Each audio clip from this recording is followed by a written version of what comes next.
Welcome to Ewtn News presents the Synod on Synodality in Rome. I'm Catherine Hadro. This morning, the Synod's final document was read in session before it's being voted on this afternoon. Delegates vote paragraph by paragraph with a two-thirds majority needed for formal approval. We are expecting the public release of the Synod's final document this evening, Rome time, and the day will conclude with an address by Pope Francis and the singing of the Te Deum. And what's an apparent move to discourage leaks? Synod organizers only provided printed copies of the draft report to participants, which makes it more difficult to share. Here joining me, and they've been joining me throughout this week, are my two co-hosts. Dr. Matthew Bunson is Vice President and Editorial Director of Ewtn News, and Father Thomas Petrie is President of the Dominican House of Studies in Washington, D.C. Gentlemen, the day has arrived, the day we've been anticipating throughout this 3-year-long synodal process. What's the mood right now? What's at the top of your mind? Well, I think, as you said, it's the document. You know, we know that this morning it was read in the hall, in the Synod hall, and that they will go through this afternoon and are voting paragraph by paragraph. I think it's interesting that in a world of increasingly digital media and social media, that they've kind of gone old school by Yes. only printing copies of the draft of the document. We'll see if that actually keeps it from being shared. Yeah.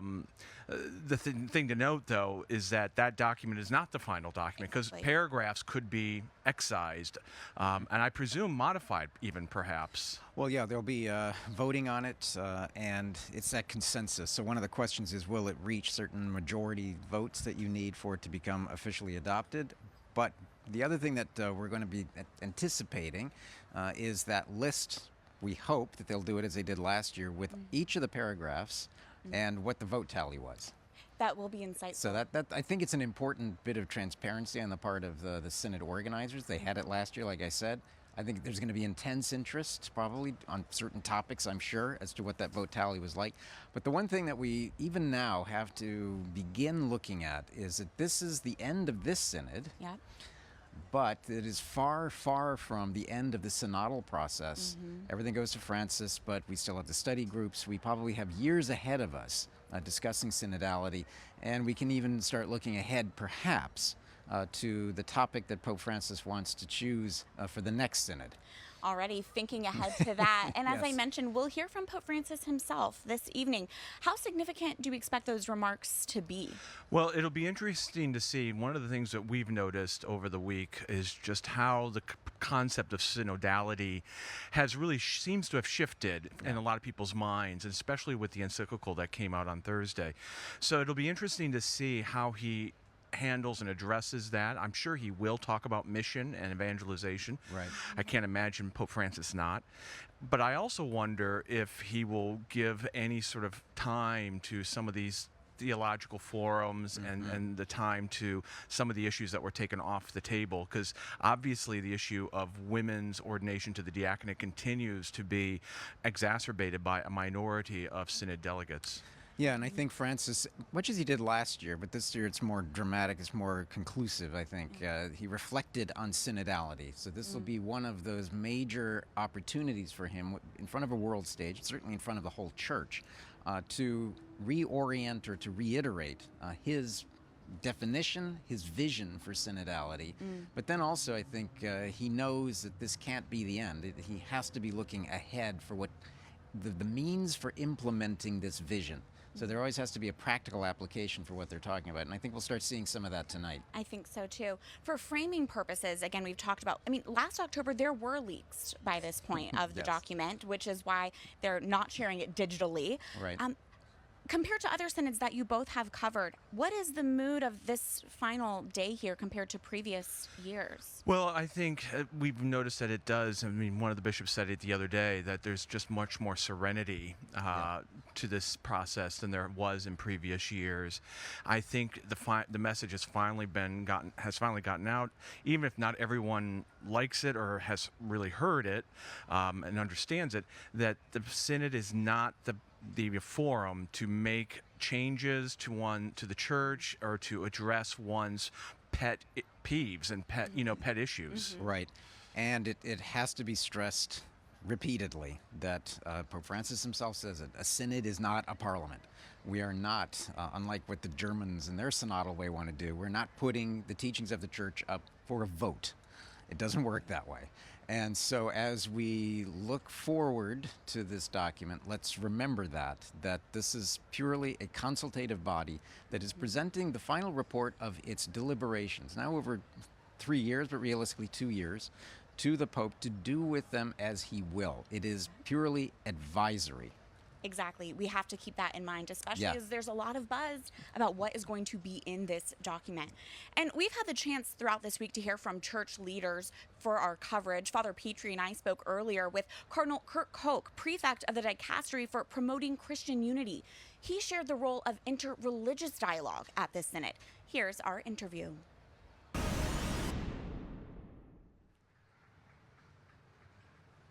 Your Eminence, thank you so much for joining us and being here.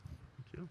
There are fraternal delegates, these non-Catholic representatives of Christian churches here at the Synod on Synodality. What kind of insight are they bringing here to the Synod? And what is your message to Catholics and the faithful who may be concerned that there are non-Catholic influences here at the Synod?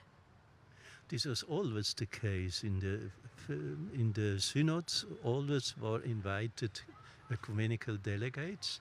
In this synod, more, 16. Last year were only 12, and then some representative of some churches has said we want to be present there, and the Pope has invited 16 person, and these are also on the table and discuss and give contributions, but cannot vote. No. So they cannot vote. What do you think their contribution is? Like, how do they help us as Catholics and walk this synodal path that the Holy Father speaks about? Synodality is a very ecumenical issue. As Pope Francis said, always the ecumenical journey is synodal, and the synodal journey the Catholic Church is going now is ecumenical. And for preparation of this synod, we have made some symposium on the Angelicum about synodality in the Eastern churches and in the Western churches. We have produced 2 books, Listening to the East and Listening to the West, because every church has a synodal dimension, and they can give beautiful contribution how they live the synodality in her church, and this is helping for us. Synodality and listening to members of the church and the faithful from around the world. Does synodality, does it contradict papal authority? Does it oppose the ability of the See of Peter to speak with authority? Can you address that? No, I think we make the clear difference between decision making and decision taking. And in the process of decision making, all people of the church must be participated and included in this process, but the decision taking is the responsibility and authority of the bishop and of the Bishop of Rome as the Pope. And when we respect this is a very good issue for a better understanding in the church. And I think in this synod it's very important to see the different vision, the different experience in all over the world, in Asia, in Africa, in North America, in South America, in Europe, and to see to have a better vision what happens in the church worldwide. One thing we've heard from some of your brother bishops this year or this week is precisely that synodality, the synods help us to understand what the church is going through in other parts of the world, because it can happen that we can think that only the issues that we live with in the United States or in the English-speaking world are the important ones. But you, of course, are the prefect of the dicastery for the unity of Christians, and as a sort of collaborator with the Holy Father here in the Eternal City, in the heart of the Church, I imagine that you also have a larger view of the greater Church and the greater issues than we do. Yes, we are in a universal church, and we must respect this, that we have different experience in all over the world, and it's clear every bishop comes with his concerns of his country, but he must also hear what is the concerns of the other, and in this synod we must learn to hear one another, in hearing one another to hearing of the Holy Spirit, what the Holy Spirit want to say to the church today and for the future. And this is very important, that we have not discussion, we have not quarrel, but we have hearing of one another, and to experience what the Holy Spirit is acting today in the church.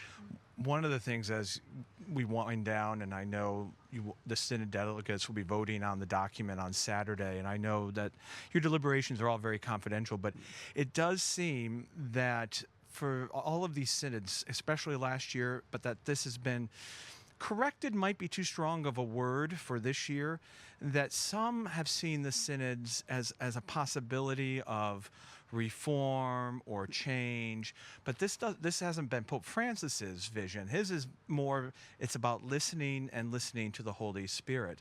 And it seems that this week that might leave some people disappointed in the final results. The main theme of the Synod is not this reform and another reform, but is synodality. And it's clear, to deepen the synodal dimension in the Church is the true reform which the Holy Father wants for the Church, that we have a better hearing from one another. As we're here in Rome, the backdrop to the Synod is a world rife with violence, from the Russia-Ukraine war to the Israel-Hamas war. In fact, it was at last year's October General Assembly that there was the October 7th Hamas terrorist attack. In your role as prefect of the dicastery for promoting Christian unity, Your Eminence, I'm interested in hearing your thoughts. If you have advice for Catholics right now on how to best support our Jewish brothers and sisters amid this war, especially with reports of the rise of anti-Semitism around the globe. Yes, anti-Semitism is very growing in different countries, above all in Europe and in Germany. And this is a very big challenge, and we must do many things against this anti-Semitic situation. But we are concerned about the war in Ukraine and in the Middle East. And some people said always, we have very wars in the world, and you speak about synodality. But I think the problems of the world are present in the synod, in the prayers and in the discussion, and always they give their suffering, give experience of their challenges in the different countries, and we practice in the prayer, and this is very important. The Holy Father has announced a consistory to create new cardinals, and you've been a cardinal now for 14 years, and I wonder if you have any advice that you would give to the 20 cardinals elect, on what it means to be a cardinal in our Holy Catholic Church. To be a cardinal means that he must help the Universal Church and the leader of the Universal Church, the Pope, for his ministry, and to give a wider view of the Church in the country in which he is cardinal, in which he is bishop, and to have this relation between the local church and the universal church. This is important for the Catholic Church because we have 2 points. First, the plurality of the local churches and the uniqueness of the universal church. And to deepen this relationship seems to me very important, and not only in one way. Some people have always only a one-way vision. We must give all to Rome, but they must also take some things from Rome. What is the vision of the Pope? What is his will? What he wants for the Church? And to bring these concerns from the universal church to the local churches. This week on Thursday, Pope Francis released his 4th encyclical on the Sacred Heart. I don't know if you've had the chance to read through it yet, as it just came out this week, but Your Eminence, do you have thoughts on Pope Francis directing us to the Sacred Heart and the fact that he timed the release of this encyclical to be during the last week of the Synod? This is, I think, a very good sign, because the Sacred Heart is very important in the heart of the Pope, because the love of God to us humankind and our love to God and to the neighbor is the concern and is the heart of the Christian faith, and to deepen this question is very important. I see a very beautiful continuity also to Benedict XVI, because he has begun his pontificate with his encyclical about love, Deus Caritas Est, and the Pope Francis has his culmination of his pontificate with this encyclical of the Sacred Heart, and in this sense of the love of God and the love for the neighbor. And I think that he will show also what are the fruits of this love and what we have to do in this world. What is the mission? And this is very important. We speak always about synodality, but the main concern of Pope Francis is the mission. He speaks from a synodal missionary church, and we cannot forget this dimension of mission. So less, self-reflection on what we can change about the church or about ourselves, but more about evangelizing the world and bringing Christ to the world. Yeah. Well, Your Eminence, we are so grateful for your time during this week of the Synod. Thank you so much for joining us. Thank you, and all the best for you and your service. Thank you, Eminence. God bless.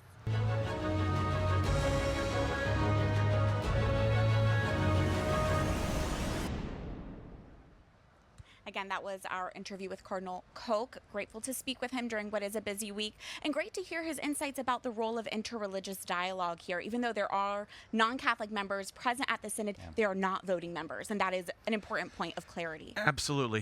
They're not voting members, and it is simply to get an outsider's perspective, with whom we still share, obviously, a common creed, at least the Apostolic Creed, the Apostles' Creed. He is one of the last great sort of collaborators in many ways with John Paul II and Pope Benedict XVI, one of our great collaborators. And so to have his sense of how the universal church and the local church and how synodality brings this together and interacts with the papal ministry was really edifying and inspiring. One thing, too, that it's worth noting that the synods, certainly in the vision of Pope Francis, are very heavily influenced. They take everything from the Second Vatican Council. It doesn't mean that they don't take anything before that. There's no rupture here. But in that sense, then, you can see a very deliberate effort to advance interreligious dialogue, in particular with Judaism. And that is one of the great hallmarks of the Second Vatican Council. So it's clear that Pope Francis, in the application or implementation of synodality, sees interreligious dialogue as essential as well. Why? Because not just for evangelization, but also because of the reality of a universal church that coexists with so many different faiths, so many different creeds. And from that sense, you cannot have an authentic synodality. You can't ultimately have a successful synodality, I think, from Pope Francis's view, without being keenly aware of that relationship that has to exist, if for no other reason than so many brothers and sisters in the church deal every day with different forms, different churches, different religions. I think especially of the suffering of our brothers and sisters across much of the Muslim world, for example, where many live in very severe circumstances. Yes, and again, if we are the salt and light of the world, that is the reality of having to coexist with different religions as well. Quickly, any other thoughts about that interview? Well, I also appreciated how he connected the encyclical that was just released, Ewtn, with the pontificate also of Pope Benedict XVI. I do think that is a very correct and appropriate connection. You know, we talked a little bit about this yesterday, that Joseph Ratzinger was very important. A big part of his theology was the love of God, the love of Jesus Christ. I mean, his first encyclical was Deus Caritas Est. So I think to have a cardinal who worked with Pope Benedict, Joseph Ratzinger, to sort of bring that to the fore is quite remarkable. Yeah, it'll be interesting to see if Pope Francis reflects a little bit on his encyclical and drives home the point even further. Exactly, because again, it was time Tonight, for yeah. this last week of the Yes. Synod. And it has been a long month here in Rome for the delegates gathered for the Synod's second General Assembly. Ahead of the final documents released, we take a look back at their work this month so far.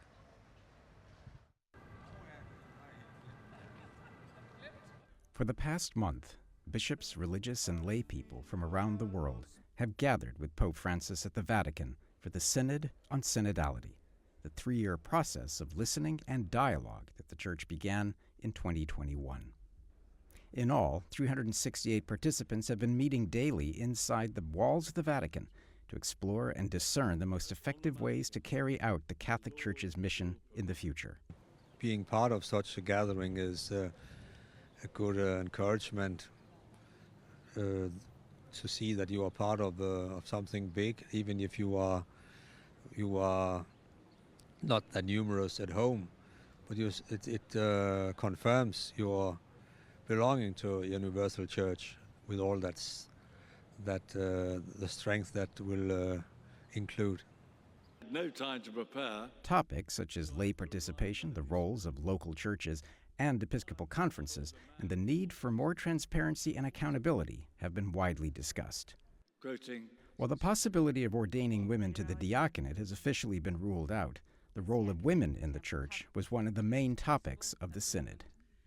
I think one of the calls from this Synod is to share the possibilities that are open to women for governance, leadership roles within the Church. And there are many good practices from all around the world of women who are actually already, you know, I was at the table this week with a chancellor in a diocese who's a woman.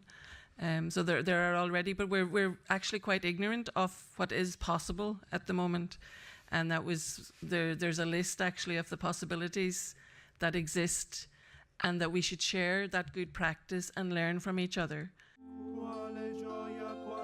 The second week of the Synod was not only an opportunity to experience the universality, but also the unity of the Church.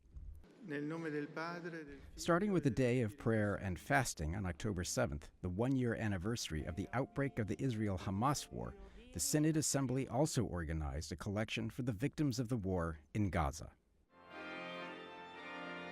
The week also included the celebration of Holy Mass in the Maronite Rite and concluded with an ecumenical vigil led by the Holy Father, together with participants from various churches attending the Synod.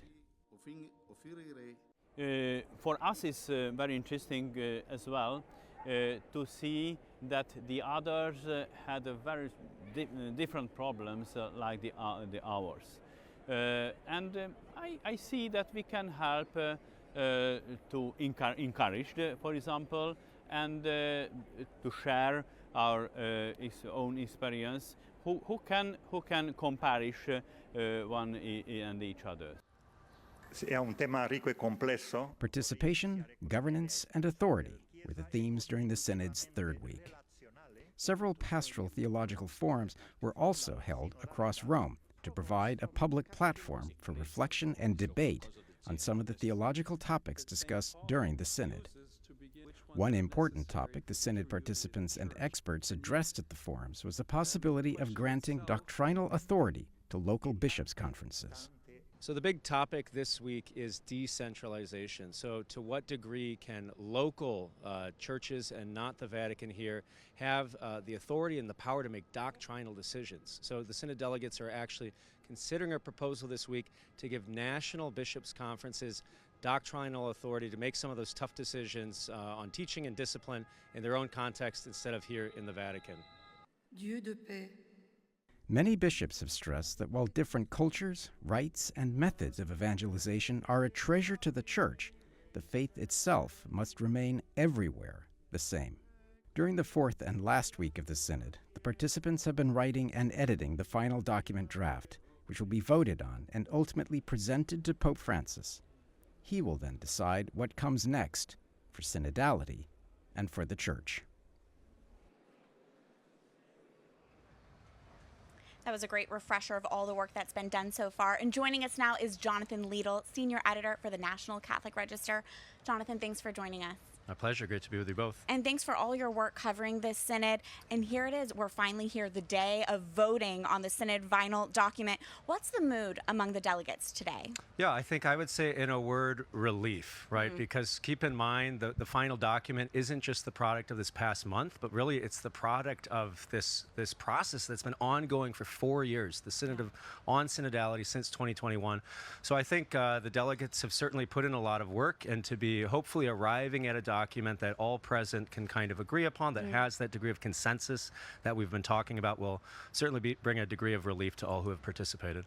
Yeah, in your reporting, you have noted that there are some participants here who are advocating pretty aggressively, we have seen over the last month, or the last years, for changes in church teaching, in particular as it relates to the women deacons, a question of that, same-sex relationships. But then you also add that they seem to be bracing for, I think what you use the phrase, a cold shower with this report.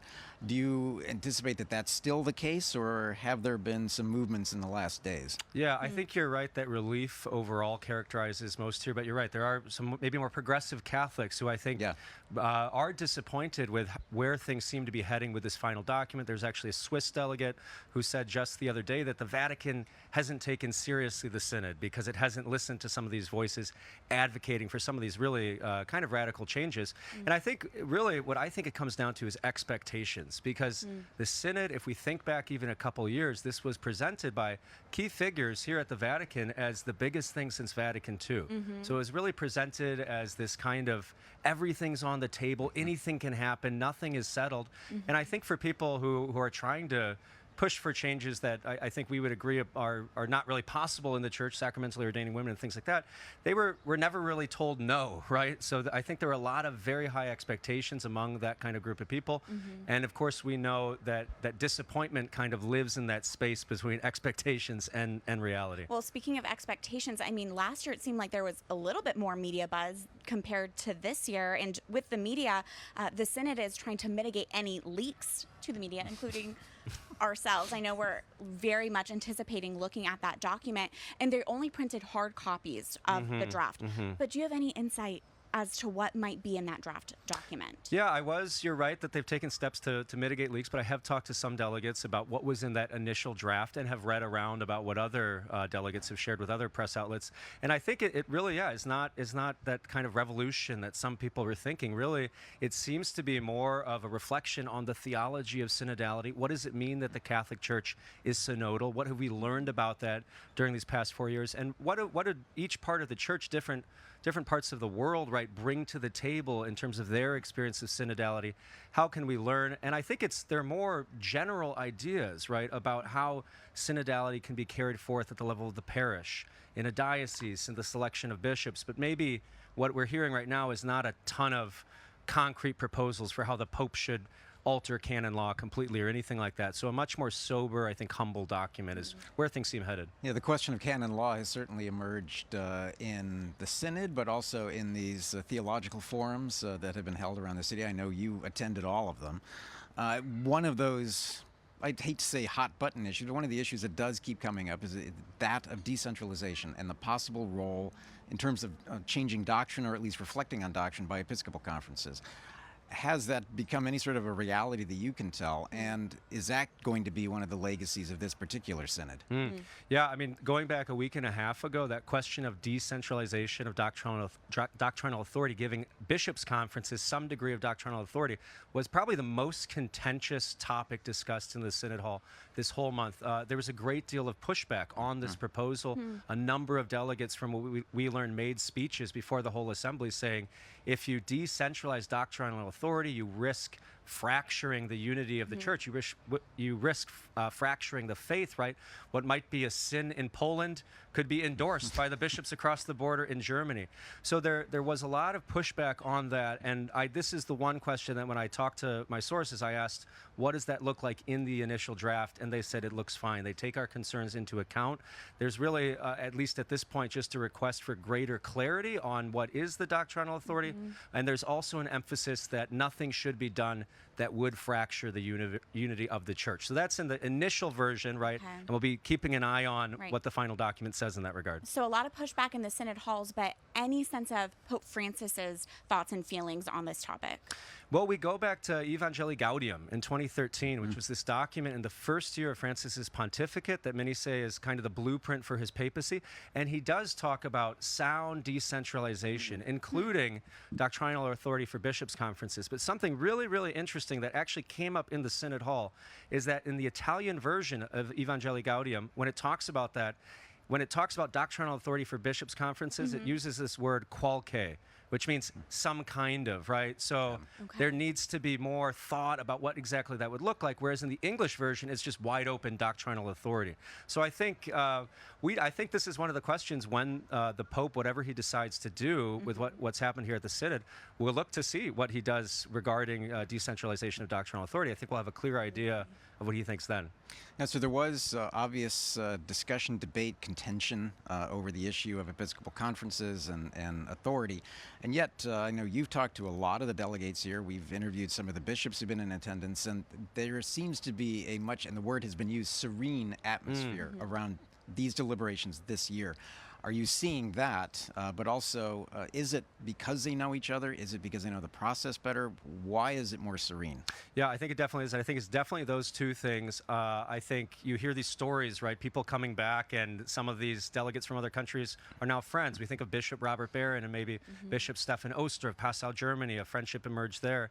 I think the process, the conversation, and the spirit method has, more familiarity with that. But I'd also say, if we think back to last year, it was like everything in the kitchen sink, right? It was like we were talking about every possible issue. And I think this year, Pope Francis' decision to move some of those hot button issues to those study groups, to focus here on the nature of synodality, has really just kind of allowed delegates to not really, I think, worry as much about what might be up in focus kind of at the topic at hand. But you're right, it has contributed to The minority group notwithstanding. Yes, because they have certainly made a lot of noise, but as I've tried to cover in my reporting, I think that noise is much louder than the actual reality inside the Synod Hall. It's a very, very vocal but very small minority who are agitating for some of these things. Dare like we women's say that ordination. there is a consensus that has been achieved? Yeah, maybe not 100%, but certainly most of the voices, it seems like, have landed. I mean, certainly emphasizing the importance of the role of women in the church and how the church can improve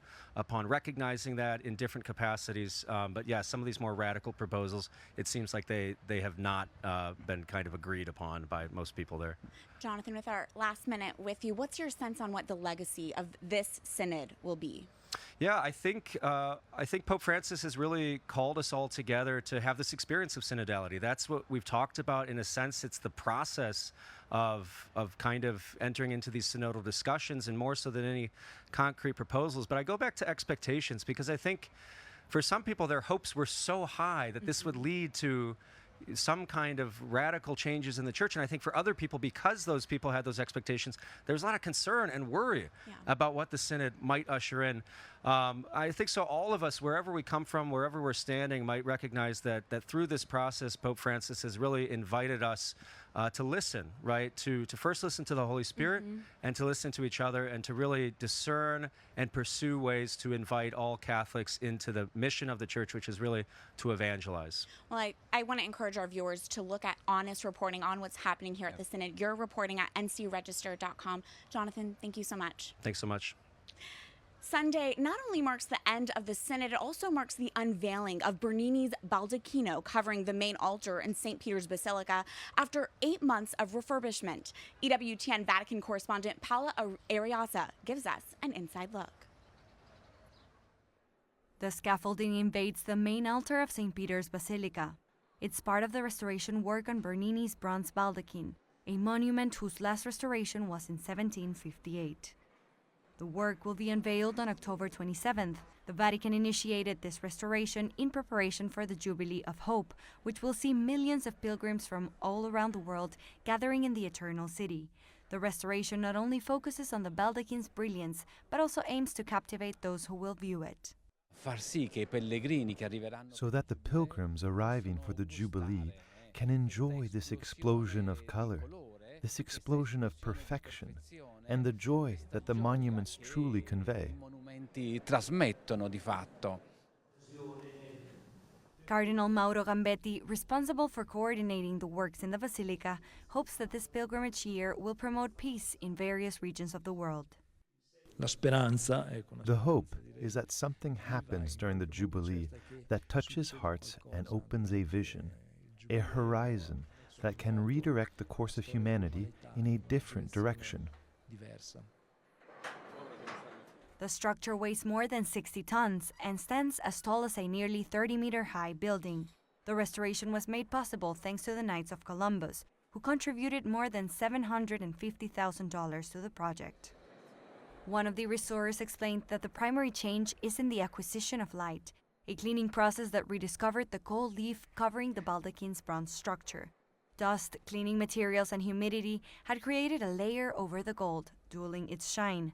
The restoration focused on bringing this material back to the surface.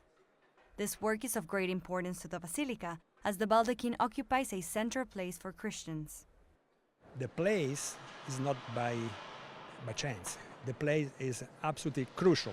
We are in the middle of the zenith, the vertical line that unified the top of the dome and the tomb of Peter. So we are exactly on the same vertical line where they were absolutely conscious about the symbolic function of this position. The architects of this work, Bernini and Francesco Borromini, had to calculate how to support the weight of the bronze structure, as underneath lies a void, the crypt of the Basilica, where the remains of almost 150 pontiffs are found. Well, I need to make my way over to St. Peter's to get a look at that Amen. myself. How beautiful is that?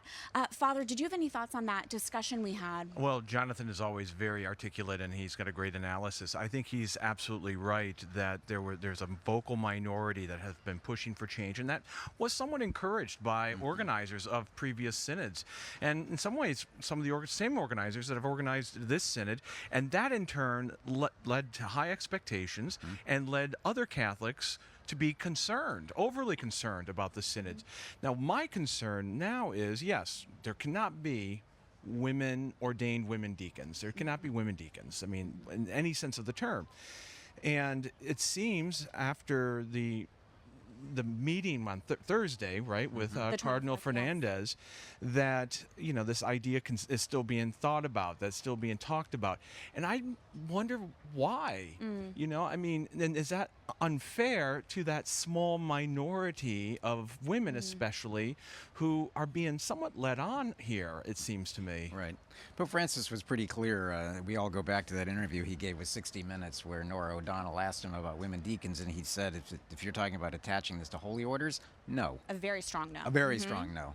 She was taken aback, but I think Pope Francis, again, has been very clear. Now, in fairness to this discussion, Cardinal Fernandez, in his encounter with the Synod delegates who were pressing him on this vocal minority, did reference a commission that was established by Pope Francis, the second commission, in this case headed by an Italian cardinal, Giuseppe Petrocchi, that is looking into the question that certainly historically of is there some form of a diaconate not attached to holy orders, but what did that look like? And Cardinal Fernandez also stipulated that, well, there's some argument that there might have been something, but it was more of a blessing rather than any form of ordination. So that's still being studied, but I think that's, on the one hand, to your very important point, that continues to give a ray of hope to those who are progressives who want this change, and also a real bit of consternation and anxiety to others who fear where that might lead. And again, confuse those expectations for everyone in the church.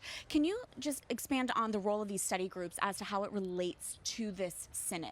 Yeah, well, Pope Francis, as we now know, we've known now for about a year, has decoupled, essentially detached from the deliberations in the Synod, all of those hot-button controversial issues, and handed them off to 10 different study groups. The most famous, the one that we've heard the most about this last few weeks, is Study Group 5, which is looking at ministry in the church, and that's where all this controversy came in.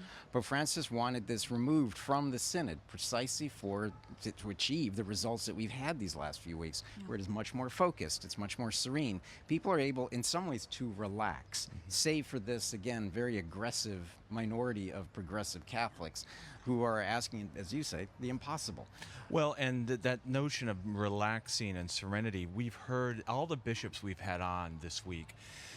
Every single one of them has spoken just very positively about the experience of sitting at table with bishops and delegates from other parts of the world, and just hearing, especially in those parts of the world where Christianity is in fact persecuted very harshly, and where Christians are and Catholics are a large minority, or a significant minority, just how necessary that is to know that the church is universal, and that the issues that we might face in the United States or in the English-speaking world are not the most pressing issues in other parts of the church. Yeah, one of the things that's been invoked a lot, obviously and understandably, is the Holy Spirit. And I would be very curious to hear from you, this process of discernment, of conversations in the Spirit. What do we mean by that theologically? Well, I always get nervous when we start talking about the role of the Holy Spirit, because I think there can be a temptation to use that kind of language to, in some ways, indemnify our decisions and our thought process. Right. Well, I was guided by the Holy Spirit. But that's not really how the Holy Spirit works. The Holy Spirit, of the three persons of the Trinity, is in some ways the hidden person to us, right? In as much as the Holy Spirit works in us through grace, through the gifts, and in all sorts of other ways, externally, providentially, in our lives. It is true, and St. Thomas Aquinas teaches us, this is the Church's teaching in the Catechism, that everything good that we do in grace, whether it's praying, whether it's loving and forgiving, the works of mercy, corporal and spiritual, is done with the Holy Spirit in grace. Now, the thing is, not everything we do is completely well aimed at times. I mean, we have venial sins, we have mortal sins, but even venial sins can push us off target. You know, and that's what a venial sin is. You're not entirely well aligned. And so when you have, say, a minority that are pushing for changes in dogma, they might actually believe that they're acting in the Holy Spirit, but the Holy Spirit always shoots straight. And so that being said, as we're looking at the Synod and the legacy of the Synod years out from now, are we to look at the fruit of this Synod, and how do we discern that? Well, I think that's right. And it's much the same way that we look at whether an ecumenical council has been successful, right? I mean, the Council of Trent, we can look back and see all the doctrinal solidification and clarification that it provided. But say the Fourth Lateran Council, which was also a Reformed council, was pretty much an abject failure, and everyone can agree with that. Why? Not because of the council itself necessarily, but because of the failure of implementation. That's correct. And I think it's still kind of early, even though there's many good fruits already from the Second Vatican Council. I think there are things that there are questions about, and historians will have to look back in the long haul, 100 years, 125 years, to see what of all the fruits were. And two small points. The first is that we have to avoid, and you're always wonderfully clear, which I think is so appreciated, the difference between a synod and an ecumenical council. They are not the same thing, and no one should leave or arrive with an expectation or sense that they're remotely the same. The other is that it is that the fullness of church teaching that you always see when it's being applied well. There's a beauty to it. There's a harmony to it. And I always go back, when we're talking about the Holy Spirit, to that great image, I think it was from St. Ambrose, where he talks about the church, and that the church is this magnificent bark sailing on the seas of the world, but the sails are the cross of Christ, and it is propelled by the breath of the Holy Spirit. But it's a reminder to us visually that everything has to work together to be true, to be authentic. You know, Matthew, I'm glad you mentioned this, that when the church's fullness of teaching is being implemented, there is a beauty. But the reverse is even more true, is when you see preachers or clerics or teachers or things happening that are clearly contrary to the church's teaching, it's often more obvious in the breach, right? Yes. And this is often why ecumenical councils are called, because there have been breaches. Right. You don't need an ecumenical council always because things are going well. You Yes, need them right. when things are going badly, you know? I do want to ask, just in our final moment together, what has surprised you about this week? You know, compared to what our expectations were, what's the reality been? Well, I have to say, and I've said it since Thursday, really, the encyclical, just how serene it all has been, that the bishops that we've had on, and they speak for their brother bishops too, what synodality is and what it isn't, and that it is actually a process of communion and mission. And I will say this, I know we still have another day left. It's always great to come to Rome, and I'm really thrilled that we've been able to do this together. You know, we're all good friends, and I think a great team. Yeah, to be here for weeks in such close proximity to the tomb of Peter, to be here in the eternal city is one thing that's really very precious for all of us. I think too, we still have to see what the final report looks like. We still have to see what Pope Francis is going to do. We still have to see what the fruits of this synod are. But I will say that Pope Francis was second-guessed a lot over the last 2 years about this idea of bringing all of these participants together, the small, the Circuli Minori, but sitting around round tables that were a meme fest at times, especially last year.